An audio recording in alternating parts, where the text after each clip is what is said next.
Bonjour tout le monde. On va démarrer ce webinaire, il est 9h05.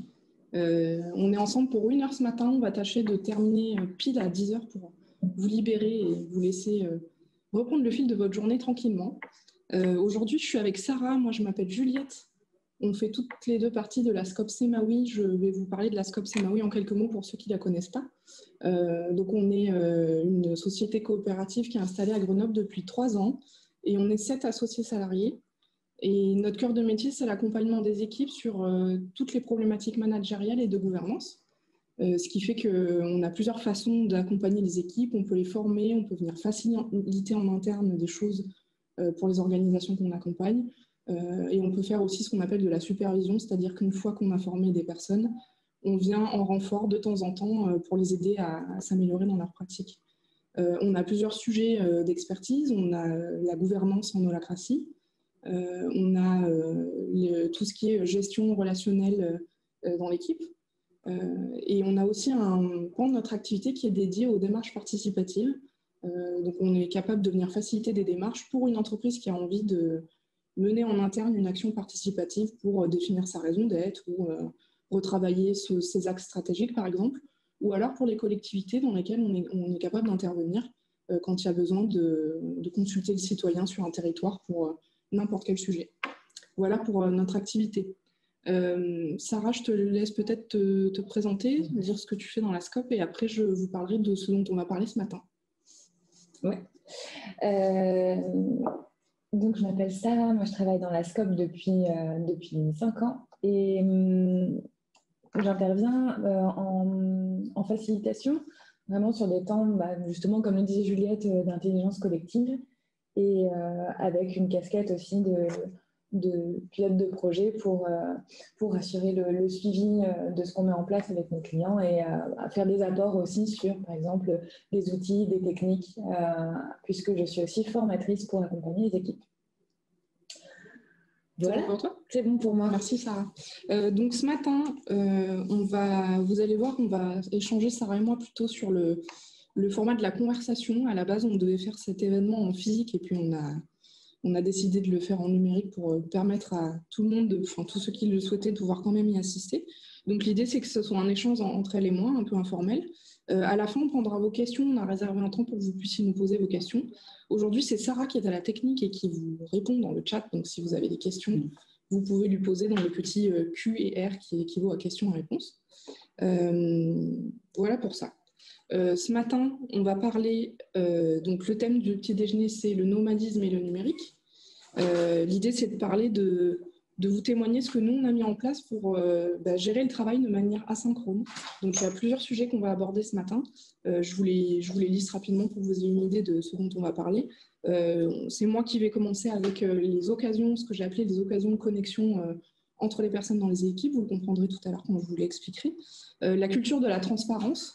Ensuite, c'est Sarah qui vous parlera des outils numériques que vous pouvez utiliser pour continuer à communiquer quand vous êtes en asynchrone en équipe. Ensuite, je vous parlerai de l'alignement d'équipe en démarrage de projet, malgré le fait que les personnes ne soient pas ensemble physiquement au même endroit. Et Sarah rebouclera à la fin avec la façon dont on prend des décisions en asynchrone. Voilà pour le programme du jour. Le ratio un petit peu de temps, pour vous donner un ordre de grandeur, c'est de faire une demi-heure plutôt en mode de discussion entre Juliette et moi sur les thématiques que Juliette a présentées et de prendre après vraiment vos questions et vos problématiques, vos témoignages sur ces sujets-là et qu'on puisse y apporter un éclairage ou vous orienter sur un besoin peut-être. Voilà pour le fonctionnement et vraiment n'hésitez pas à prendre vos questions. Nous, on est vraiment sur l'idée d'avoir quelque chose qui soit interactif et qui puisse être au plus proche de vos préoccupations.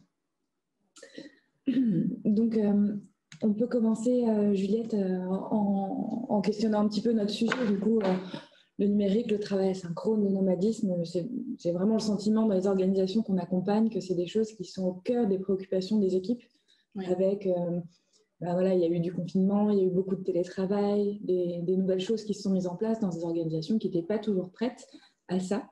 Et ce que j'ai pu remarquer, c'est qu'il fallait créer des nouvelles habitudes pour travailler à distance Est-ce que tu peux nous en parler un petit peu, nous dire comment est-ce que tu vois ça et comment est-ce qu'on peut garder une vie d'équipe à distance ou même comment éviter l'isolement quand on est tout seul chez soi ou on a pu peut-être retourner dans un cowork. Comment ça se passe? Alors, je vais vous parler de ce que nous, on pratique dans notre vie d'équipe et de ce qu'on a mis en place. Donc, j'ai plutôt vocation à témoigner là, sur ce sujet. Il y a des choses qu'on pratique, qu'on soit ensemble ou pas ensemble physiquement. Ce sont deux formats. Le premier, c'est le format de la mêlée, ce qu'on appelle un stand-up meeting. C'est une réunion qu'on fait debout quand c'est en physique et puis en visio quand on n'est pas présents tous au même endroit. Et l'idée, c'est vraiment de prendre un temps assez court. Quand je dis un temps assez court, c'est pas plus d'1 minute par personne, pour juste dire sur quoi on est aujourd'hui, qu'est-ce qu'on vient de terminer, puis qu'est-ce qu'on s'apprête à faire. Éventuellement, c'est le moment où on peut demander de l'aide si on en a besoin. Et ça, c'est un rendez-vous qu'on a tous les jours, sans exception. Pas le week-end, bien sûr, mais tous les jours de la semaine. Et l'idée, c'est de maintenir ce format même quand on n'est pas ensemble. Donc, je vous donne un exemple. On a évidemment été confinés comme tout le monde. Et pendant le confinement, tous les jours à 12h15, on avait notre événement dans l'agenda avec notre petit Google Meet. On cliquait dessus et tous ceux qui étaient disponibles pour venir à la mairie se connectaient et on était tous en interaction pendant quelques minutes pour savoir comment va l'équipe et qu'est-ce qui se passe pour chacun d'entre nous. Ce format-là, il est intéressant parce que c'est vraiment une façon de garantir l'entraide dans l'équipe. C'est-à-dire que si je sais que je vais avoir besoin d'aide ou au contraire que je suis disponible, que j'ai un temps où je peux aider quelqu'un, c'est pendant la mêlée que je vais te signaler. Et si quelqu'un a besoin de moi ou alors si quelqu'un peut m'aider, c'est le moment où la personne peut se manifester. Donc c'est une manière de vraiment garder du lien et puis de la solidarité dans une équipe et d'avoir aussi conscience du flux de travail de ses collaborateurs. Peut-être qu'il y a des jours où il y a des gens qui ont des sujets qui demandent énormément de concentration, donc on va essayer de moins les notifier, moins les déranger. Et peut-être qu'il y en a d'autres qui vont être sur beaucoup plus de petites tâches opérationnelles et qui seront plus disponibles pour bouger leurs agendas en cas d'urgence, par exemple. Ce format-là, c'est un format qu'on a vraiment accolé à un autre format qu'on appelle la météo d'équipe. Donc en général, on enchaîne les deux. On commence par un tour de météo et puis après, on termine avec la mêlée. Et la météo d'équipe, elle a une vocation un peu différente, c'est-à-dire qu'on va partager comment on se sent aujourd'hui. L'idée, c'est pas forcément de rentrer dans les détails de ce qui se passe pour nous dans notre vie personnelle, mais c'est juste d'avoir ce temps de centrage où on se dit, bon, alors aujourd'hui, comment je me sens? Est-ce que je suis en énergie ou est-ce qu'au contraire, je me sens plutôt calme? Est-ce que je sais que je vais avoir besoin de concentration? Est-ce que je me sens fatiguée? C'est à ce moment-là que vous pouvez vraiment partager avec quoi vous arrivez aujourd'hui. Et en fait, nous, c'est pareil, encore une fois, c'est quelque chose qu'on pratique tous les jours, qu'on soit ensemble ou pas ensemble. Quand on est ensemble, on le fait physiquement. Quand on n'est pas ensemble, on le fait soit à l'écrit dans notre système de communication interne, soit on est capable de le faire en visio. Et on a toujours un moment dans la journée dédié à juste communiquer à notre équipe comment on se sent de manière individuelle. Et ça aussi, ça renforce vraiment la cohésion dans l'équipe, c'est-à-dire que je trouve que ça a la vertu de mettre de la conscience sur les individualités d'une équipe. Toute la journée, on coopère, toute la journée, on est en équipe. La météo, c'est le moment où on peut laisser ressortir un peu d'individualité. Alors, je ne dis pas qu'on a des formats lycées où on n'a jamais l'occasion d'être soi-même, ce n'est pas l'idée, mais ce temps de météo, c'est un moment privilégié où il y a une écoute et en fait, personne ne rebondit. Si moi, je partage quelque chose de difficile, mon équipe m'écoute et j'attends pas d'elle qu'elle vienne ensuite me questionner ou rebondir sur ce que j'ai dit. J'ai juste besoin de le partager, que les gens sachent que peut-être qu'aujourd'hui, je ne suis pas dans mon état habituel. Et voilà, ça, c'est vraiment un format qui a la grande puissance de maintenir le lien et la conscience des uns et des autres et de, quelque part, de prendre soin des uns et des autres avec un petit temps dédié à l'expression individuelle. Et ce temps-là, il est une fois dans la semaine? C'est quelle fréquence? C'est tous les jours, le plus possible. Après, il y a des jours où malheureusement, on n'est pas forcément disponible pour le faire. Par exemple, la semaine dernière, j'étais en formation toute la journée, j'ai donné une formation, je n'ai pas pu m'arrêter pour aller faire ma météo d'équipe, mais n'empêche qu'à la pause déjeuner, j'ai pris juste 5 minutes pour renseigner dans notre chat commun ma météo du jour. Aujourd'hui, ça se passe bien, je me sens bien, et j'ai pu accéder aux météos des autres qui, eux aussi, avaient laissé leur message. Donc même à distance, même quand je suis occupée, j'ai quand même le moyen d'accéder à une petite tranche d'informations pour savoir comment vont mes collaborateurs. Et en l'occurrence, mes associés, vu qu'on est tous des associés. Et ça t'apporte quoi dans ta journée? Tu as dit que du coup, tu pouvais identifier quand est-ce que quelqu'un ait besoin d'aide, mais pour toi, tu vois quel bienfait, qu'est-ce que ça t'apporte en fait? Alors pour la mêlée, ça m'apporte vraiment la conscience de ce que les autres sont en train de faire, sachant que comme on est une équipe qui n'est pas très grande, on est 7, il y a vraiment des moments où on est dépendants les uns des autres sur des projets. Moi, des fois, j'attends que un de mes collaborateurs ait terminé de faire quelque chose pour pouvoir avancer sur un projet. Donc quand j'ai des nouvelles en mêlée, c'est une nouvelle qui est hyper intéressante pour moi parce que je sais où est-ce qu'il en est. Si ça bloque, peut-être que je peux aller l'aider. Si ça a pris du retard, je vais potentiellement décaler mon propre agenda. Donc on est tous interdépendants les uns des autres et en tout cas, moi, ça m'apporte vraiment cette tranquillité de savoir que d'avoir l'information au bon moment. Et même si un sujet est en retard, en fait, ça ne veut pas dire que ça va me stresser, mais au moins, je suis au courant et je préfère être au courant plutôt que de ne pas savoir. Ça m'apporte une vraie tranquillité. Il y a 2 autres choses que j'ai envie de vous partager aussi sur les occasions de connexion dans les équipes. C'est ce qu'on appelle les inclusions et les déclusions en démarrage de réunion. Ce sont des moments que je trouve très puissants. Pour vous expliquer rapidement en quoi ça consiste, une inclusion, c'est quand on démarre une réunion, la première chose qu'on fait, avant de parler du fond de la forme, on prend juste 5 minutes pour que chacun puisse exprimer avec quoi il arrive à ce moment-là. Cette question, avec quoi vous arrivez, elle est très ouverte volontairement pour que les gens puissent vraiment témoigner exactement de ce qu'ils souhaitent. Et ça peut être un témoignage du type, en fait, là, très honnêtement, intellectuellement, je ne me sens pas très disponible parce que j'ai une journée qui est très chargée et j'ai beaucoup de choses à faire, mais je suis quand même là. Ou alors, ça peut être quelqu'un d'autre qui peut dire, j'attendais avec impatience cette réunion, je suis très content qu'on soit là tous ensemble et j'ai beaucoup de points à amener pour cette réunion. Et juste ce petit moment d'inclusion, ça permet juste au groupe de savoir avec quoi arrive chaque personne.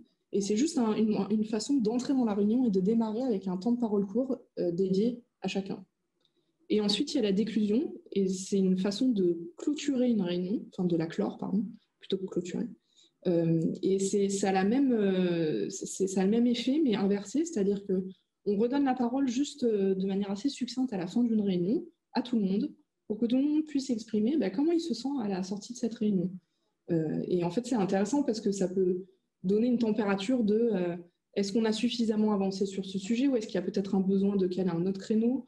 Est-ce qu'il y a des gens qui, dans la réunion, se sont sentis pas forcément très à l'aise? Ils peuvent le dire à ce moment-là. Ou au contraire, est-ce qu'il y en a qui sont hyper satisfaits parce qu'on a super bien travaillé?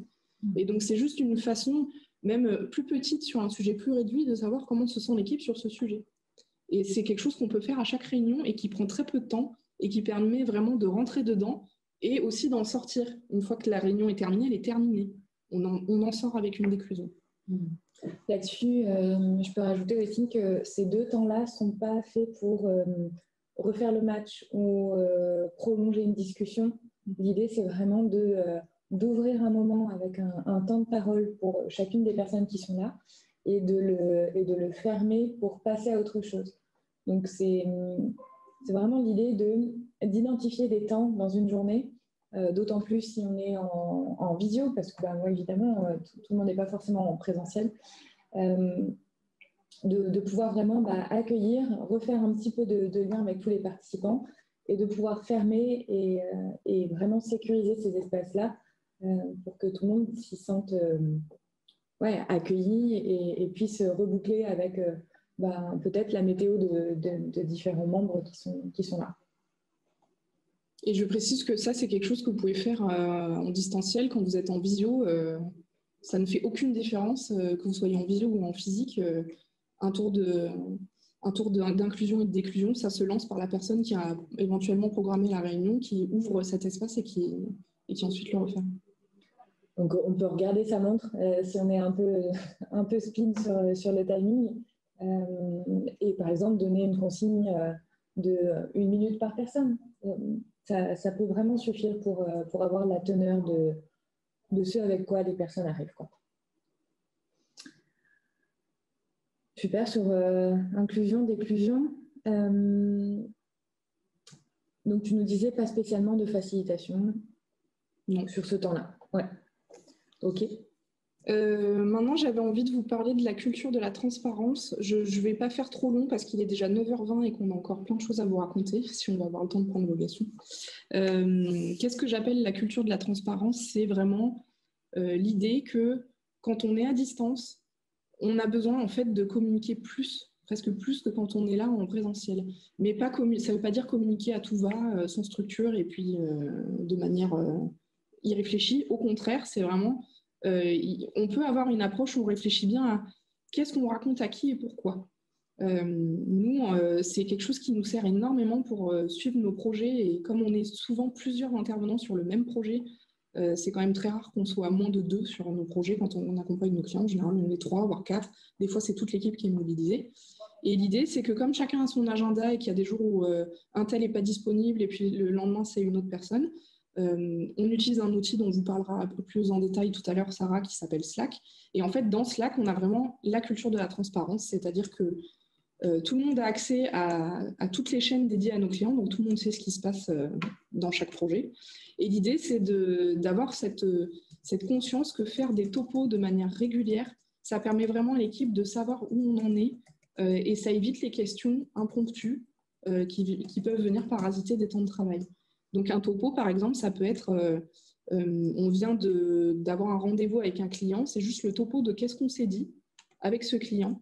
Et on fait vraiment l'effort de faire un topo qui soit le plus synthétique possible. L'idée, c'est vraiment pas de faire de la littérature. L'idée, c'est vraiment de structurer son point avec un titre pour que les gens puissent savoir en 2 secondes de quoi il s'agit. Est-ce que ça les intéresse ou est-ce que ça les intéresse pas? C'est un peu comme l'objet d'un mail, un titre. Ça doit être percutant, ça doit résumer ce qu'il y a à l'intérieur du topo.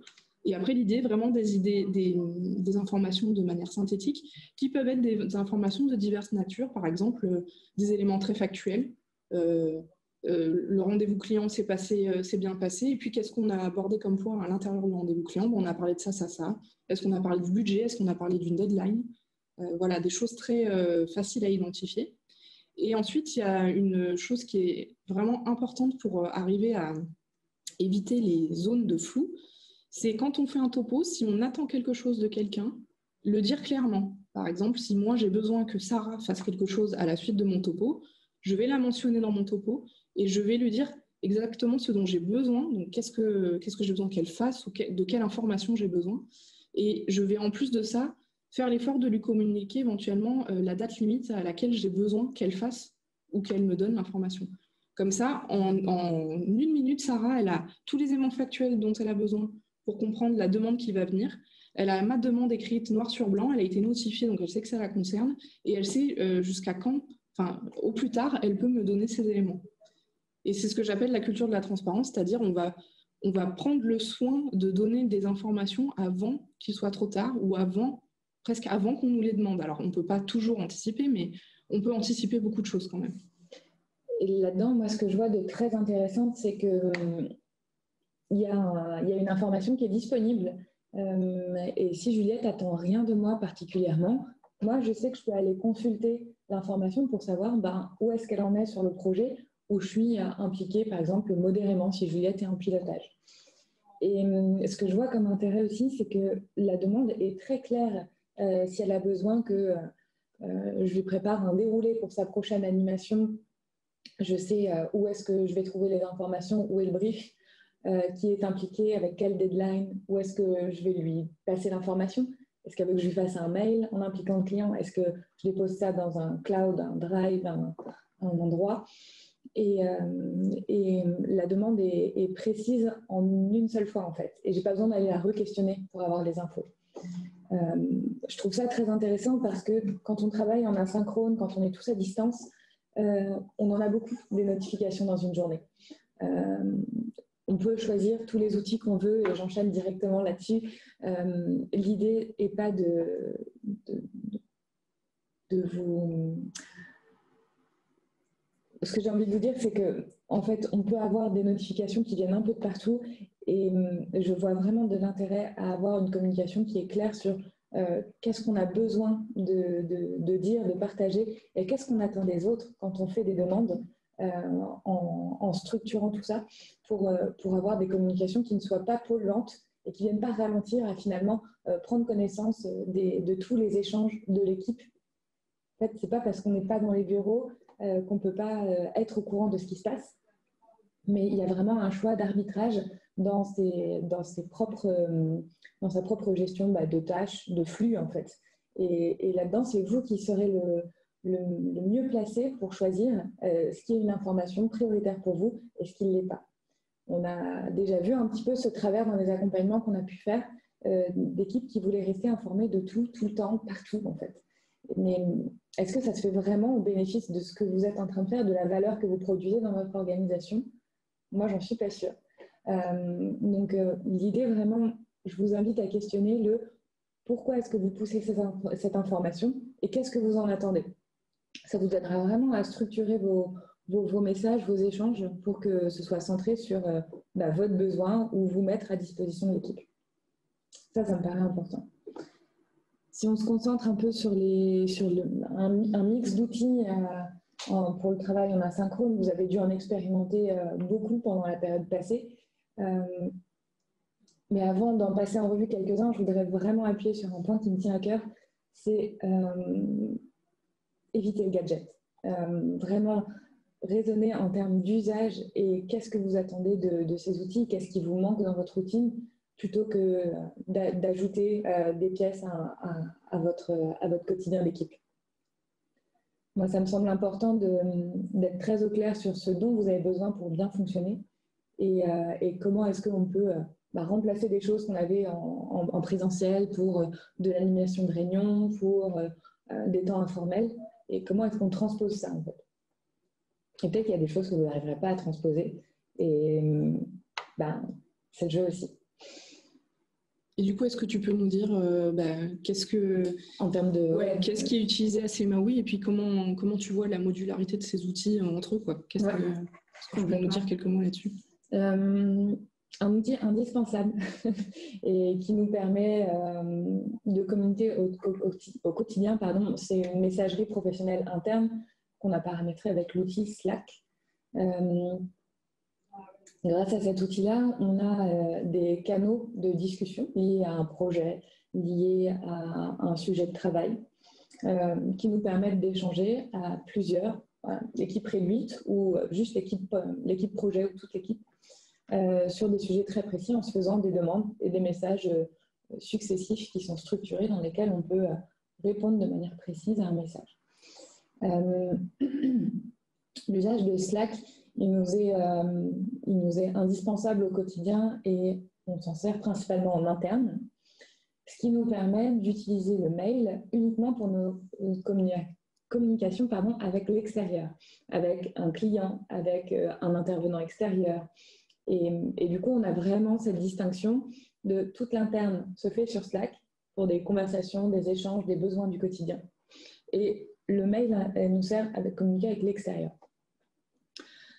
Qu'est-ce que ça t'apporte? Moi, ça m'apporte beaucoup de tranquillité, en fait, de savoir que dans ma boîte mail, j'aurai uniquement des demandes clients et ça me permet d'être plus réactive sur sur mon temps de réponse. Ça me fait de l'espace aussi parce que je suis pas, je suis pas polluée, en fait, par d'autres demandes et je sais qu'à cet endroit, je trouverai uniquement des choses que je vais traiter plutôt en priorité et auxquelles je vais apporter une réponse rapidement.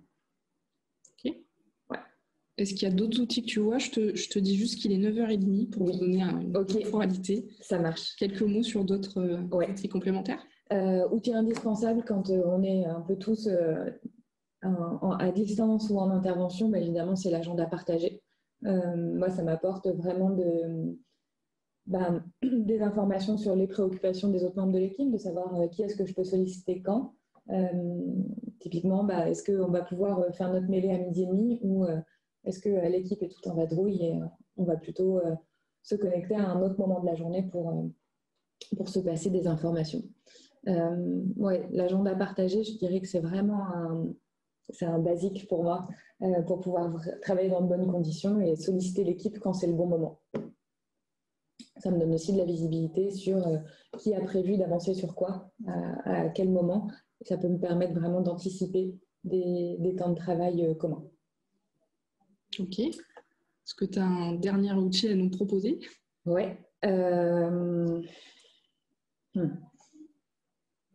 Ça paraît classique aussi, mais savoir que les ressources, les documents de travail sont disponibles à un endroit et accessibles pour toute l'équipe avec un cloud, une Dropbox, un Drive.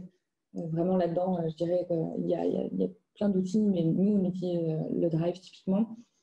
Ça me fluidifie, ça me facilite mon quotidien quand j'ai besoin d'aller voilà, déposer des documents, en mettre d'autres à disposition. Je trouve que ça, c'est efficace. C'est efficace parce que connu de tous et on a vraiment construit nos règles d'usage de tous ces outils en équipe. Et on n'est pas forcément figé sur la manière de faire, mais on a, un cadre général qui nous permet de travailler dans de bonnes conditions et on adapte ces règles. Je pense typiquement à Slack. L'outil ne fait pas la loi et c'est nous qui avons choisi en fait comment est-ce qu'on construisait nos échanges dans cet outil-là. Et je vous disais tout à l'heure de se prémunir de l'effet gadget. Je pense typiquement à tout ce qui est dans l'animation de réunion. Vous avez peut-être déjà testé Miro ou Klaxoon ou on a des dizaines. Et l'idée est vraiment de vous questionner sur la manière dont vous pouvez l'utiliser pour qu'il soit au service de votre groupe, de ce que vous êtes en train de faire. Vraiment sur la simplicité d'utilisation. Juliette, je sais que tu apprécies particulièrement Padlet, voilà. Oui. Et je trouve que c'est un outil intéressant. Tu peux nous en dire un mot peut-être? Padlet, c'est intéressant parce que en tout cas, moi, c'est un outil que j'utilise quand je fais des animations que j'appelle participatives, quand je suis avec des gens auxquels je demande de contribuer et qu'on n'est pas tous ensemble au même endroit. J'utilise Padlet parce qu'il y a différents formats qui existent et c'est très facile à utiliser. Ça ne demande pas de création de compte pour les utilisateurs. Donc, par exemple, pour tout ce qui est facilitation pour nos clients, si on a besoin à un moment de faire contribuer plusieurs personnes qui sont derrière leur ordinateur, je leur partage un Padlet et c'est une façon ludique et à la fois très simple d'engager les personnes et de les faire contribuer. Merci pour tes partages d'outils, Sarah. Je voulais ajouter quelque chose sur la dimension de l'adoption. Il y a quelque chose qui est déterminant dans le fait que vos outils fonctionnent, c'est que l'organisation dans son entièreté les utilise. Par exemple, nous, on s'est mis à utiliser Slack. Ça ne marche que si on utilise tous Slack. Si on a des gens dans l'équipe qui continuent à envoyer des mails en interne et qu'en parallèle, il y a des informations sur Slack, ça ne marche pas. C'est vraiment... il faut que l'outil devienne indispensable. Et comme le disait Sarah, l'outil gadget, en fait, c'est la meilleure chance que ça ne fonctionne pas. Si un outil devient indispensable à l'équipe pour pouvoir travailler, tout le monde va s'en servir et ça va fonctionner. Par contre, si un outil est utilisé que par 2 personnes et que ces 2 personnes ont l'attente que tout le monde s'en serve mais que personne s'en sert, forcément, ça ne marchera pas. Donc, l'idée, c'est peut-être d'avoir une phase de concertation sur si on essaye un outil, est-ce qu'on l'essaye vraiment? On l'essaye tous? On l'essaye pendant combien de temps? Voilà, il y a une culture encore une fois, une culture de la transparence. On met de l'explicite sur qu'est-ce qu'on fait, combien de temps on se donne pour le faire et pour se dire qu'on va y arriver ou pas y arriver et se laisser une chance, en fait. Je pense que c'est très important. Ouais. Sur la question des outils, il y a une question d'Héloïse qui demande: avez-vous un outil d'agenda partagé pratique et facile d'utilisation en particulier? Google Agenda. Google Agenda, en fait, nous, on travaille avec la suite Google, donc tout est synchronisé, les agendas, les Google Docs, les Google Sheets, les Google... tout. Et on n'a pas de problème de versionning. Et en fait, l'agenda partagé dans Google est très intuitif, très facile à utiliser. Et en plus de ça, il peut être vraiment esthétique. On peut choisir les couleurs des agendas de ses collaborateurs. On peut les afficher tous, pas tous. Enfin, on fait vraiment comme ça nous arrange, quoi. Donc, à ma connaissance, l'agenda partagé d'Outlook présente les mêmes fonctionnalités. Et si c'est cet outil qui est dans les équipes, on va chercher à fonctionner avec ce qui existe déjà. Donc, vraiment... on a quelques questions sur les outils. Juliette, est-ce que tu as un avis sur l'outil Zimbra? Je ne connais pas. Je ne peux pas vous donner d'avis. J'en ai entendu parler, mais je ne l'ai jamais essayé, donc je ne peux pas mettre de commentaires là-dessus. Ok, ça marche. Moi non plus, je ne connais pas. Je vais vous repartager les outils dont on a parlé, notamment des Padlets. On a des questions notamment sur la météo. Donc, on fait un petit pédalage en arrière pour répondre à 2 questions sur ce sujet-là. Juliette, je commence par t'adresser la première et on va essayer d'y répondre.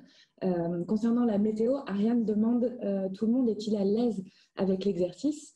On passe sur un registre émotionnel qui ne peut ne pas convenir à tout le monde.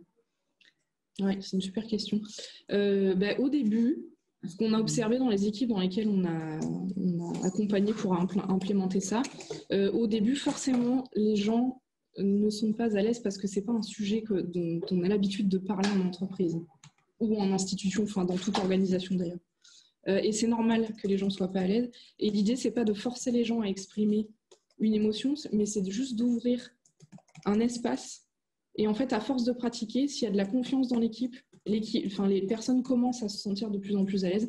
C'est rare que du premier jour, du premier coup, une personne soit à l'aise. Il y a des tempéraments qui le sont, et puis il y en a d'autres pour lesquels c'est plus difficile. Mais quand l'espace est sécurisé et que ça se produit tous les jours, au bout d'un moment, même les plus timides arrivent à partager des choses concrètes. Et l'idée, c'est de partager ce qui est juste pour vous à cet instant-là. C'est pas forcément de rentrer dans des détails. Et si on ne se sent pas vraiment de dire que on est, je sais pas, contrarié ce jour-là, on peut trouver un mot moins marqué pour quand même exprimer cette idée-là. Voilà. Donc l'idée, c'est vraiment c'est pas d'obliger tout le monde à rentrer dans les détails, mais c'est de vraiment créer un espace sécurisé. C'est important que l'espace soit sécurisé et qu'il n'y ait pas de commentaires de ce qui est dit. C'est ce qui permet de sécuriser le moment, en fait. Ouais, ce que je vois aussi dans la manière de l'amener, ça peut être facilitant dans les groupes qui n'ont pas encore adopté un outil de ce type-là, que quelqu'un soit l'initiateur de ce moment et un peu le garant du cadre, en fait, pour être, comme disait Juliette, dans un endroit sécurisé. Ça peut être intéressant qu'au tout début d'une adoption, il y ait bien quelqu'un qui soit présent pour rappeler qu'est-ce qui va se passer maintenant. Quelles sont les consignes en fait? Qu'est-ce qu'on vous invite à faire et de préciser ces règles-là. On ne réagit pas, on partage bien son propre émotion, son ressenti à soi et on est centré sur soi et on n'est pas en réaction de l'émotion ou du ressenti de l'autre. Et ça me paraît vraiment important de le repréciser en fait, surtout dans les groupes qui sont en découverte de ce registre-là. Je vois deux autres éléments qui sont intéressants sur l'aspect verbalisation d'un ressenti. On voit bien que dans des équipes, c'est pas toujours des choses qui sont faciles à exprimer. On se sert d'un outil comme par exemple un photolangage. Je ne sais pas si vous avez déjà vu ça, je tournais la tête pour chercher dans la presse si on en avait un. Ce sont des cartes avec une image. Ça peut être figuratif ou non figuratif, et ça peut aider les participants à prendre la parole. J'ai choisi une carte qui représente l'île de Java parce que tatati tatata, et là ça peut vraiment faciliter les personnes à exprimer des ressentis personnels. Ce que je vois aussi, c'est que parler de ressenti quand on ne sait pas forcément ce que c'est, ça peut être difficile en termes de vocabulaire. Et sur ce plan-là, il existe des listes que vous pouvez trouver très facilement sur Internet pour enrichir son vocabulaire. Si on se sent agacé, ou alors est-ce que c'est vraiment ça le terme de ce qu'on ressent? Est-ce que c'est plutôt une irritation? Est-ce que c'est de la colère? Est-ce que c'est quelque chose qui gratouille un peu? Vraiment, on peut aller affiner et chercher des termes qui sont vraiment variés pour partager quelque chose d'un peu précis ou plus fin que juste ça va pas. Et dans le même sens, ça marche très bien si vous avez de l'énergie et que vous êtes en forme. Pareil, on peut aussi aller chercher des choses plus précises dans le vocabulaire. Ça aidera vraiment les participants et ça ouvre une permission en fait, de montrer qu'on peut partager ça même quand ça va bien, même quand ça va pas, et que derrière ça, il n'y a pas forcément un besoin de réaction, de retour de la part de l'équipe. C'est vraiment quelque chose qui montre qu'en fait, c'est possible de partager ça. Et pour les équipes, quand on travaille à distance, de savoir juste que aujourd'hui, Juliette, elle n'a pas bien dormi, elle n'est pas dans son assiette. Ok, je note ça, et si on a des échanges qui sont un peu moins joyeux ou un peu moins chaleureux que d'habitude dans ma journée, ben, en fait, c'est pas lié à moi et ça lui appartient. Et vraiment, ça, je remarque que c'est tranquillisant dans des relations de travail au quotidien, d'avoir explicité à un moment donné dans la journée comment on se sent et qu'est-ce qui se joue pour l'autre. Et ça permet vraiment de distinguer que, bah, en fait, ok, Juliette, elle a juste pas assez dormi, elle va peut-être reprendre un café, peut-être que ça ira mieux dans la journée, mais je suis en dehors de ça. Donc, ça, c'est, Il y avait une deuxième question. Oui, il y avait une deuxième question, je te la partage tout de suite. De Lisa sur la météo toujours. N'y a-t-il pas des non-dits et une impression de monde de bisounours, de même pour l'inclusion de réunion, même si elle adore l'idée. Des non-dits, je ne suis pas dans la tête des gens, donc j'ai du mal à dire s'il y a des non-dits ou pas. J'imagine qu'il y a des moments où il y a des non-dits. Vraiment, la météo, c'est pas, en fait, comment dire, j'imagine qu'il peut y avoir des non-dits quand il y a des tensions dans une équipe, par exemple. Mais la météo, c'est pas un moment où on parle des tensions qu'on a avec les autres. C'est un moment où on parle de soi en tant qu'individu. Donc, même si je suis en tension avec une de mes collaboratrices, qu'elle est dans la réunion et que ça m'habite à ce moment-là, la météo, c'est pas le moment où je vais dire, bah là, je me sens contrariée parce que je suis en tension avec Isabelle. Non, là, l'idée, c'est plutôt de dire qu'est-ce qui est juste pour soi en tant qu'individu, qu'est-ce qu'on ressent soi, et ça n'a aucun rapport avec les autres, en fait.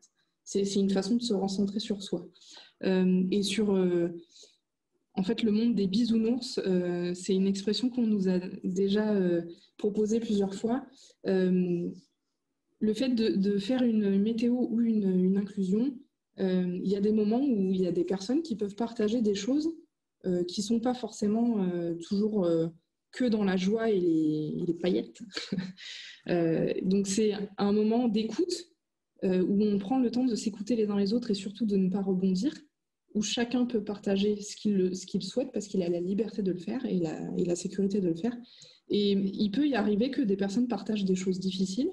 Et en fait, ça sert de toute façon équipe parce que nous sommes des êtres humains et en fait, quand on est au travail, on est aussi des personnes, on n'est pas des robots. Et ces moments-là peuvent être en effet chargés en émotions. Et c'est pas toujours des émotions qui sont des émotions. En fait, il y a de la place pour toutes les émotions, qu'elles soient joyeuses ou pas joyeuses. Donc, c'est pas nécessairement des moments où il y a que des choses. Comment dire? C'est pour me reconnecter à l'expression bisounours, que des choses ultra joyeuses et roses et faciles. Ça peut être aussi des moments qui sont profonds et qui sont avec des émotions plus difficiles. Ça ne veut pas dire que ça doit parasiter le groupe, mais c'est ce que j'ai envie de répondre à cette interrogation. Ouais, ça me fait rebondir sur que ce soit le moment de la météo ou des inclusions de réunion. Ce que je vois aussi comme intérêt, comme je le disais tout à l'heure, c'est d'avoir connaissance de quelle est la disponibilité, l'état du groupe. Je pense typiquement à l'animation d'une réunion. Et ben, en fait, ça permet un peu d'avoir la température et pour la personne qui la facilite, qui l'anime, ça peut aussi l'aiguiller sur le niveau d'énergie et vraiment cette idée de disponibilité de l'équipe. Est-ce qu'il va falloir que j'adapte mon animation parce qu'en fait, là, tout le monde est raplapla. Donc, qu'est-ce que je peux faire pour que ce temps soit utile à l'équipe et à quels endroits est-ce que je peux faire des petits ajustements pour remettre tout ça en marche et qu'on arrive bien à faire ce qu'on s'était fixé de faire au début de ce temps-là. Donc, ouais. Et le dernier élément que j'ajoute, c'est, je le redis, mais c'est vraiment super important que, autant pour les inclusions, les déclusions et la météo, que personne ne rebondit sur ce qui est dit. C'est pas un espace où on va questionner quelqu'un qui va pas bien.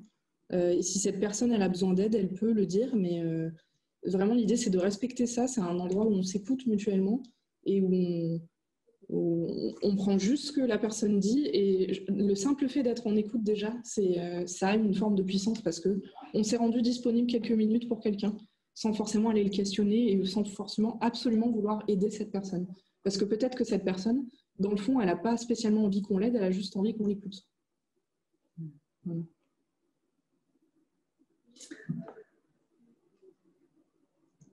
Alors, j'étais en train de regarder s'il y avait d'autres questions. J'en vois pas d'autres. Du coup, Juliette, peut-être que si tu as envie de refaire un apport sur ces questions d'alignement, quand on est tous un peu dispatchés dans une équipe projet, comment est-ce que on peut travailler en asynchrone, par exemple, à l'amorce d'un projet? Comment est-ce que tu vois ça? Tout à fait. Alors, il y a quelque chose que nous, on fait régulièrement. Je vais vous donner un exemple très concret. Par exemple, on a des rôles très précis dans notre organisation parce qu'on fonctionne en holacratie. C'est une forme de gouvernance constitutionnelle composée de rôles. Et par exemple, on a un cercle qu'on a dédié à la réponse aux appels d'offres. Dans ce cercle, il y a des rôles très précis qui sont attribués à des personnes en démarrage de projet. L'idée, c'est par exemple, quand on reçoit à la phase du cahier des charges, on a lu le cahier des charges et on a décidé qu'on allait répondre à cet appel d'offres. Même si on est tous éloignés physiquement les uns des autres, on va prendre un temps pour s'aligner en équipe avant de démarrer le travail. Ce n'est pas forcément un temps qui est très long, on peut prendre une demi-heure, 1 heure. Et toutes les personnes concernées, ou en tout cas le plus possible, se connectent sur un espace de visio, par exemple. Et l'idée, c'est de prendre un temps pour s'aligner. Alors quand je dis s'aligner, c'est que chacun ait un espace de parole et qu'on soit sûr d'avoir bien compris la même chose. Et pour ça, on utilise souvent la technique des chapeaux de Bono. Je ne sais pas si vous la connaissez, on pourra éventuellement vous envoyer des documents après ce webinaire. Et les chapeaux de Bono, en fait, c'est une façon de raisonner où on structure la pensée en phases. La première phase, ça va être la phase factuelle. Tout le monde a lu le cahier des charges. Qu'est-ce qu'on peut lister de factuel dans ce cahier des charges? Quels sont les éléments importants à retenir? Donc là, tout le monde va y aller. C'est une demande pour de la formation. Il y a 10 jours de volume de travail demandé. On a un budget de temps. La formation, elle a lieu dans 3 villes. Là, on va lister en fait tous les éléments factuels, mais de manière très concise, pour redresser un peu le paysage de ce que tout le monde a lu dans son coin. Ça permet à tout le monde de se souvenir, ah oui, ok, la demande, c'est ça. Ensuite, on a une phase qu'on appelle la phase des chapeaux rouges, où on va partager un peu comment on se sent avec ce cahier des charges? Qu'est-ce qu'on en pense? Est-ce que la demande, elle est claire? Est-ce qu'on est enthousiaste à l'idée d'y répondre?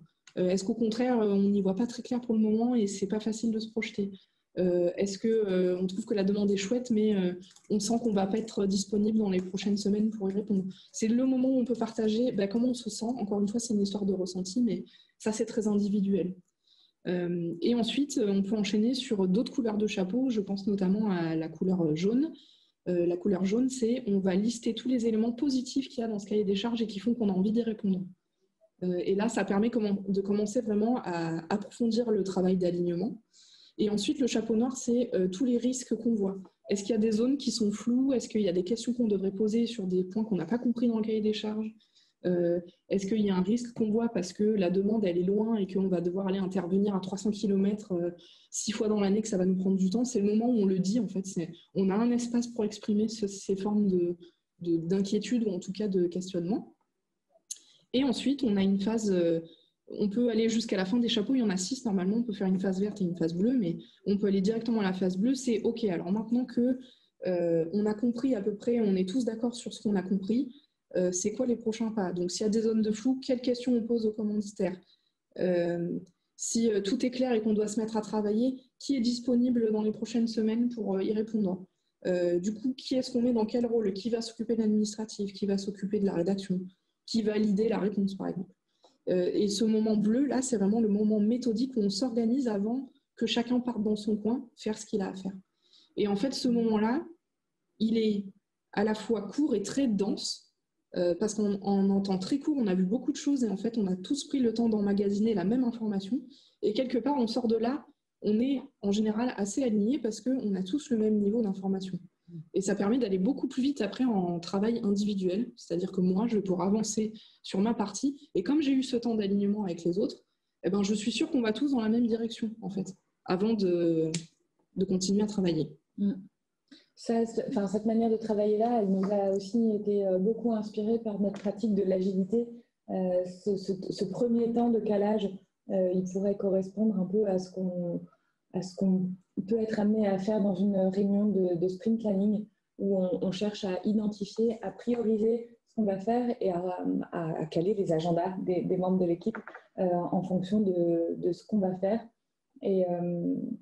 et sur la période qui s'écoule. L'idée, c'est après de se caler de nouveau quelques temps pour réajuster et se tenir informé. Si ça ne peut pas se faire dans des temps où on est tous ensemble, typiquement, on va utiliser Slack et tenir l'équipe informée de où est-ce qu'on en est, ce qu'on a fait. Ce que je vois aussi dans des projets qui sont assez importants, où il y a beaucoup de tâches qu'on a réussi à décomposer, à identifier, c'est d'utiliser l'outil collaboratif Trello qui permet d'avoir un tableau partagé avec un découpage en tâches structuré par exemple comme un tableau Kanban de ce qu'on a à faire, ce qui est en cours, ce qui est terminé, ou à tester puis à terminer. Et typiquement, ça donne une vision à tous les membres impliqués sur le projet de où est-ce qu'on en est et de se faire des demandes d'aide ou de regard sur les différentes étapes. C'est quelque chose qu'on faisait déjà en présentiel, mais je trouve que ça a de la valeur dans des projets qui sont un peu complexes ou qui ont beaucoup d'interdépendance dans les actions qui sont menées. Ça permet vraiment d'avoir une vision partagée de l'avancement du projet, que ce soit pour le pilote, mais aussi pour les autres membres qui participent au projet. Et pareil sur les projets sur lesquels on doit être très rapide. En général, nous, ça nous arrive régulièrement d'avoir des sollicitations pour apporter des réponses très vite, c'est-à-dire les personnes ont besoin d'une proposition dans la semaine qui vient. Donc dans les 7 jours qui suivent, il va falloir qu'on se mette à travailler.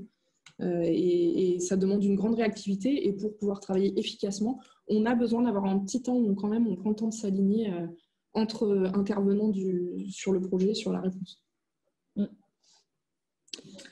Est-ce qu'il y a des questions? Il n'y a pas de questions pour le moment. Est-ce que tu veux nous parler du coup des décisions asynchrones pendant ce temps-là? Oui. Qu'est-ce que tu peux nous dire là-dessus? Je sais que tu avais très envie de nous en parler. Je trouve qu'il y a quelque chose qui existe dans un projet typiquement, qui est de savoir qui va prendre une décision dans le projet. Et ça, c'est des choses qui peuvent se faire un peu parfois au débeauté, où on s'est croisés en se faisant un café, où là, vraiment, on a besoin de se parler parce qu'il faut prendre une décision sur l'orientation d'une réponse. Qu'est-ce qu'on fait? Si je reprends l'exemple que tu as donné, Juliette, de est-ce qu'on répond ou pas à un appel d'offres, typiquement quelque chose qui va avoir des répercussions sur l'équipe. On a besoin de peut-être consulter, prendre des avis, ou alors tout simplement En fait, ce que j'ai envie de vous sensibiliser, c'est qu'est-ce qu'on va chercher chez l'autre? Est-ce qu'on a besoin d'avoir un avis? Est-ce qu'on a besoin d'avoir un soutien? Est-ce qu'on va décider seul avec d'autres?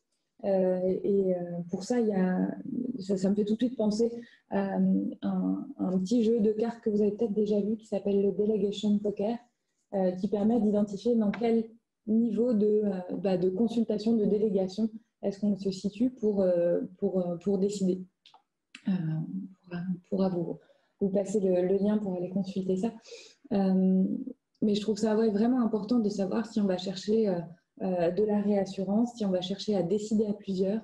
Je trouve ça vraiment important et c'est facilitant pour la personne qui est en demande d'aide de savoir à l'autre je viens de chercher parce que j'ai besoin d'un avis, mais si je viens de chercher parce que j'aimerais qu'on décide ensemble de ce qu'on va faire pour cet appel d'offres, ça n'a pas du tout la même répercussion en fait. Et pour ça, ce que je vois aussi, c'est que typiquement notre organisation en holacratie, elle donne de l'autorité, donc une capacité de décider à des rôles. Et ça, c'est très clarifiant dans notre fonctionnement au quotidien, puisqu'on sait qui a autorité pour décider sur quel sujet. Et typiquement, sur les appels d'offres, je sais que Juliette a autorité pour savoir si on y va ou on n'y va pas. Après, Juliette, elle va s'organiser comme elle veut. Mais si elle a besoin d'avoir... si un appel d'offres se présente et elle va devoir décider si on n'y va pas, si on y va ou si on n'y va pas, elle s'organise comme elle veut. L'important après, c'est que pour l'organisation, on a pris une décision qui soit juste et on a confié cette responsabilité, mais aussi toute cette liberté d'agir à Juliette. À mon rôle. Voilà, à ton rôle, à ton rôle de réponse à appel d'offres. Et si demain c'était Sarah qui était dans mon rôle, eh ben c'est toujours le rôle qui a la responsabilité de choisir, quelle que soit la personne qui est dans le rôle. Et cette structuration en rôle, on pourrait en parler assez longtemps et c'est un sujet passionnant. Donc vraiment, si vous voyez d'autres webinaires qu'on propose avec des termes comme holacratie, n'hésitez pas à vous inscrire, vous en apprendrez plus sur ce fonctionnement-là. Ben, on en a un lundi d'ailleurs où on parle des organisations opales et de la gouvernance. Donc si vous avez envie de venir lundi, on parlera un peu plus de ça dans le détail. Et typiquement, je trouve que dans une prise de décision en asynchrone, de pouvoir s'appuyer sur la légitimité, le pouvoir de décision des rôles, ça apporte aussi beaucoup de tranquillité et de fluidité pour savoir qu'en fait, quelqu'un va s'en occuper et ce quelqu'un, il a toutes les clés en main pour prendre une décision ou pour agir sans avoir nécessairement besoin en fait, de consulter, d'impliquer tout le monde. Mais ça, c'est un autre sujet, donc je serais ravie d'en discuter avec vous lundi. Il me semble qu'on sera encore ensemble, Juliette, pour ça. Donc, avec plaisir pour en discuter. Voilà sur l'aspect de l'asynchrone et en tout cas de la réassurance qu'on peut trouver dans les rôles. Super. Est-ce qu'il y a des questions? Il n'y a pas de questions. N'hésitez pas, si vous avez des questions, il nous reste quelques minutes. S'il n'y a pas de questions, j'attends un peu, mais je vous proposerai une petite déclusion pour terminer ce webinaire. On peut y aller maintenant, je pense. Okay. Je vous propose de partager dans le chat et je vous pose la question, avec quoi repartez-vous ce matin? Donc vous pouvez partager ce que vous voulez. Si vous êtes à l'aise pour partager un ressenti, allez-y. Si vous avez envie de relever un tips, un outil qu'on vous a partagé qui vous a particulièrement parlé, allez-y. C'est un moment pour vous, c'est un moment de liberté. On ne rebondit pas sur ce que chacun partage. Je vous laisse quelques instants pour réfléchir. Et je vous propose, je vous partagerai quelque chose et Sarah, je te donnerai aussi avec plaisir. La joie de partager quelque chose. Hop,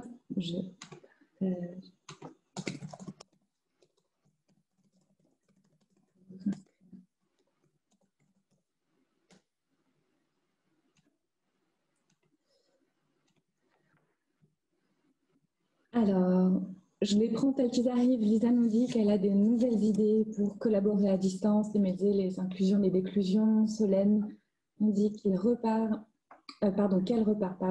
avec la méthode d'équipe, des bons tips qu'elle va mettre en place avec ses équipes. Petit smiley. Juliette, avec quoi est-ce que tu repars de ce webinaire? Je repars avec la hâte de pouvoir vous accueillir à nouveau physiquement avec nous. Voilà. L'exercice de vous parler en virtuel est intéressant, mais je crois que j'ai vraiment hâte de vous retrouver. Et merci de vous être connectés ce matin. Voilà pour moi. Avec quoi je repars? Moi, j'avais je vais prendre Dimitri qui nous dit envie d'approfondir la méthodologie d'équipe. Pour ma part, j'arrivais avec un haut niveau d'énergie. Je crois que, pareil, il est resté bien haut. Ça m'a bien boosté, ça m'a mis en énergie pour ma journée. Là, je me sens vraiment bien dans mes baskets et je partage un peu ta frustration. J'aurais vraiment envie de vous voir, de poursuivre la discussion. Je me sens vraiment prête pour la suite de ma journée, donc vraiment tranquille. Merci à toutes et tous. On s'arrête, il est 9h59. On vous souhaite une belle journée, ensoleillée, je l'espère. Ouais, j'espère aussi. Et peut-être à lundi. Ouais, je vous partage le lien pour vous inscrire pour le petit déjeuner de lundi. Il est intitulé sur les organisations opales. Si c'est un terme qui vous pose question, ne vous inquiétez pas, on pourra en discuter. Et on évoquera aussi du coup notre propre structuration en holacratie. Merci à tous et à très bientôt, j'espère. Ouais. Au revoir.